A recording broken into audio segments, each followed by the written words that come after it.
पत्रकार परिषद घेण्यात आली, काय सांगा? आज मुद्दा म्हणून पत्रकार परिषद यासाठी ठेवली होती की इथेनॉल हा विषय पूर्ण देशभरामध्ये एक सेन्सिटिव्ह विषय झालेला आहे आणि पंजाब सरकारने इथेनॉलला बॅन केलं आहे असं पंजाब सरकारने डिक्लेअर केल्यामुळे विधानसभेमध्ये पण त्यांचा गोंधळ झाला आणि पंजाबच्या शेतकऱ्यांना इथेनॉल हवं आहे आणि तिथल्या राज्य सरकारने ते इथेनॉल बॅन केलेलं आहे आणि कुठल्याही राज्याने असे निर्णय घेणे चुकीचे आहे म्हणून आज ही प्रेस घेण्यात आली। इथेनॉल हे शेतकऱ्याचा हक्क आहे।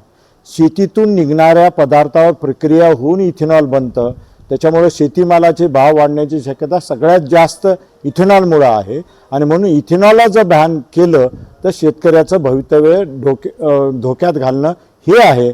म्हणून हे होऊ नये आणि जे काही आजकाल सोशल मीडियावर इथेनॉलमुळे गाड्या खराब होतात, इथेनॉलमुळे हे होते ते होते, इथेनॉलनी मुंग्या लागतात, अशा जे काही अफवा आहेत ह्या चुकीच्या आहेत।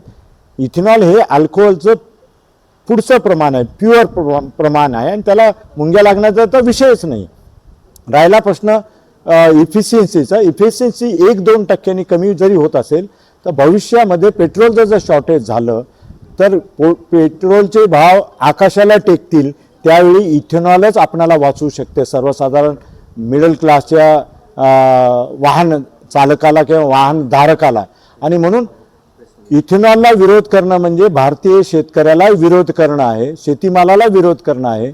याच्यासाठी जागरूकता म्हणून नांदेड शेतकरी संघटनेने मला इन्व्हाइट केलं। मी दिल्लीला काल प्रेस घेऊन आलो, आज नांदेडमध्ये प्रेस ठेवली। जिल्हा प्रमुख आमचे शिवाजीराव शिंदे, वडजे, कोंडेकर, रामराव हे सगळी मंडळी म्हणली की आपण इथं प्रेस घ्यायची। इथेनॉलला वाढता विरोध आहे, या समर्थनात आपण नांदेडला कोणतं मोठं आंदोलन करणार आहात किंवा महाराष्ट्रामध्ये कोणतं आंदोलन? महाराष्ट्रात सरकारने जर ह्याच्या विरोधात इथेनॉलच्या विरोधात काही निर्णय घेतील तर आम्ही आंदोलन मोठं घेऊ। इव्हन आम्ही पंजाबमध्ये आंदोलन करण्याची प्लॅनिंग करतोय। पंजाब म्हणजे ऑल इंडिया किसान कोऑर्डिनेशन तर्फे आम्ही पंजाबमध्ये मोठं आंदोलन करण्याच्या तयारीत आहोत आणि तिथं सर्व पत्रक वगैरे चालू आहे।